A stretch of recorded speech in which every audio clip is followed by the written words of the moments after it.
April 20 ఆదివారం, భానుసప్తమి.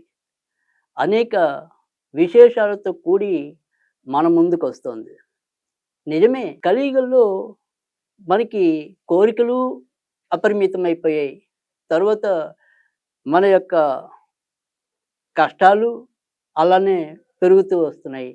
అలాగే పాపాలు పెరిగే చోట పాపాలు కూడా అదే స్థాయిలో పెరుగుతూ రావటం అనేది కూడా ఉన్నాయి. అందుకని అప్పుడప్పుడు భగవంతుడు మనకి బోనస్‌గా కొన్ని కొన్ని విశేషమైన రోజుల్ని మన ముందు ఉంచుతూ ఉంటాడు.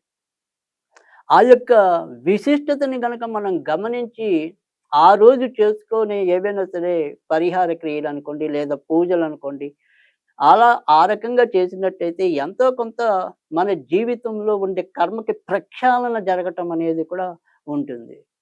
కనుక ఎవరం కూడా ప్రతి ఒక్కళ్ళం కూడా మనకు ఉన్న కర్మను సరిదిద్దుకోవటం కోసమే ఈ పరిహారాలు గాని, మరొకటి గాని. కనుక వాటి యొక్క ప్రయోజనం ఏదైతే ఉందో, ఆ రోజుకున్న విశిష్టత ఏదైతే ఉందో, అది తెలుసుకొని ఆచరించటం వల్ల ఖచ్చితంగా ఎంతో కొంత ప్రయోజనం అనేది ఉంటుంది.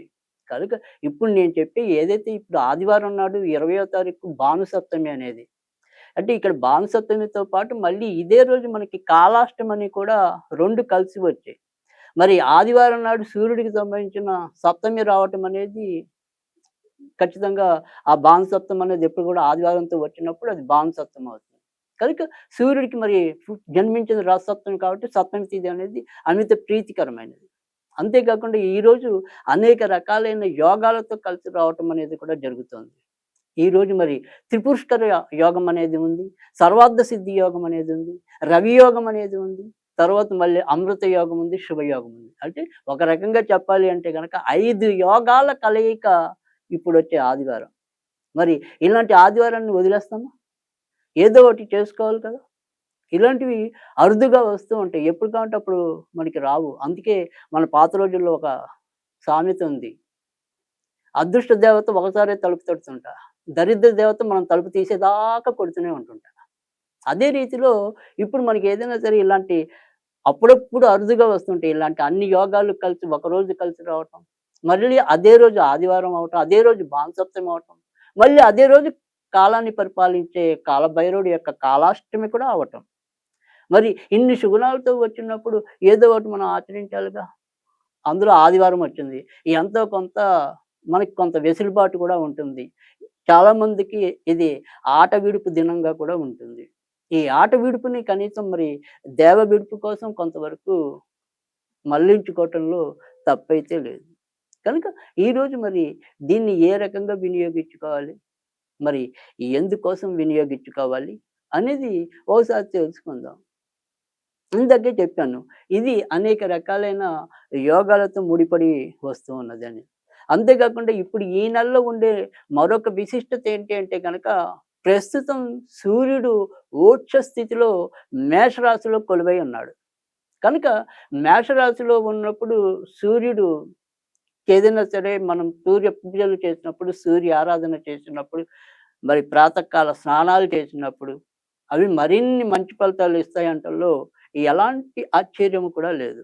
మరి అటువంటి మంచి రోజు ఈరోజు ఆదివారం 20వ తారీఖు. ఇది ఎవరైనా సరే కొత్తగా ఎవరైనా సరే అంటే ఇప్పుడు ఒక విద్యార్థి ఉంటాడు.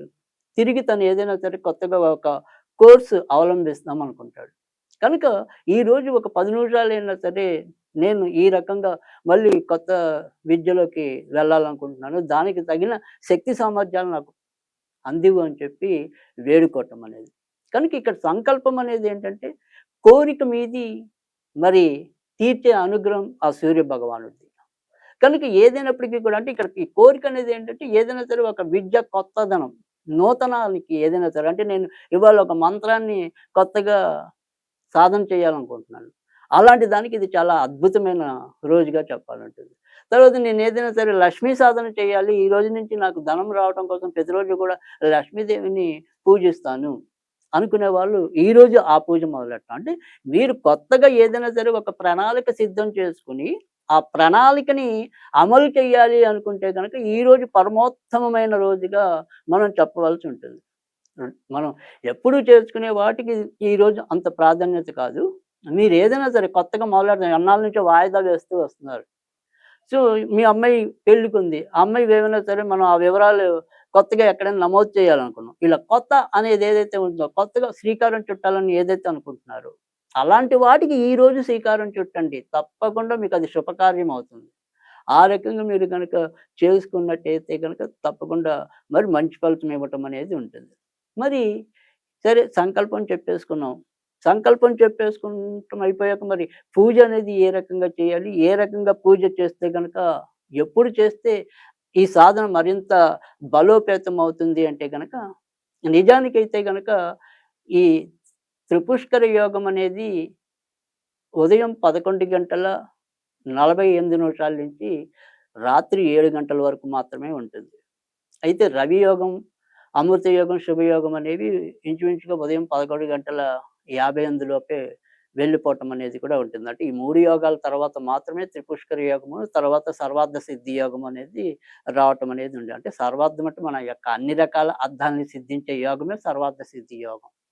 కనుక ఇక్కడ మనం ఏదైనా సరే ఇవాళ చేయాలి అనుకున్నప్పుడు అభిజిత్ లగ్నం అనేది ఏదైతే ఉంటుందో సుమారుగా ఉదయం 11:50 నుంచి మధ్యాహ్నం 12:30 వరకు కూడా ఈ యొక్క అభిజిత్ లగ్నం అనేది అంటే వాళ్ళ వాళ్ళ ప్రదేశాల బట్టి ఒక 10 నిమిషాలు అటు ఇటుగా కొంతమందికి 12:40 ఉంటుంది. కొంతమందికి 12:36 ఉంటుంది.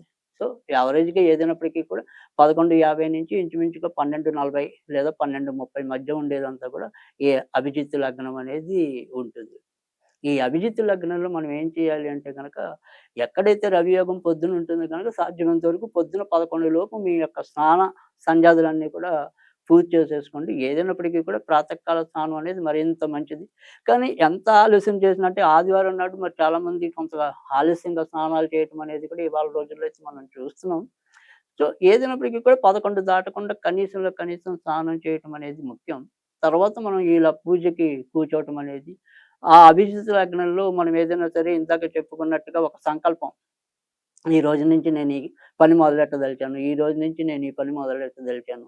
కనుక ఆ రకమైన దానికి మీరు అంకురార్పణ చేయటం అనేది చేస్తే ఇది చాలా అద్భుతమైన ఫలితాలు ఇవ్వటం అనేది ఉంటుంది. సో, మీ ఇంట్లో ఏదైనప్పటికీ కూడా ఒక విష్ణుమూర్తి ఫోటో గాని, వెంకటేశ్వర స్వామి ఫోటో గనక ఉంటే గనక దీనికి మీరు 6 ఒత్తులతో 6 ఒత్తులతో మరి దీపం పెట్టాలి. అయితే ఈ దీపానికి మనం కొబ్బరి నూనె వినియోగించడం అనేది శ్రేష్టం. అంతకంటే మీరు చేయవలసిందేమీ లేదు. అయితే ఇక్కడ మరి ఏదైనా మరి మేము చదువుకోవాల్సింది ఉందా అంటే గనక, అవకాశం ఉంటే గనక సూర్యాష్టకం అని ఉంటుంది. అది 8 శ్లోకాలు ఉంటుంది. ఆ సూర్యాష్టకాన్ని పఠించడం అనేది ఒక పద్ధతి. సరే ఒకవేళ సూర్యాష్టకం గనక పఠించకపోతే ఓం భాం భానవే స్వాహ, ఓం భాం భానవే స్వాహ, ఓం భాం భానవే స్వాహ అది 108 సార్లు చదువుకోవటం అనేది. తర్వాత ఒకవేళ స్విచ్ వర్డ్‌గా ఏదైనా అనుకుంటే గనక మార్వెల్, ఎంఏఆర్‌విఈఎల్, ఎంఏఆర్‌విఈఎల్ మార్వెల్ ఇది స్విచ్ వర్డ్ చదువుకోవటం అనేది ఈ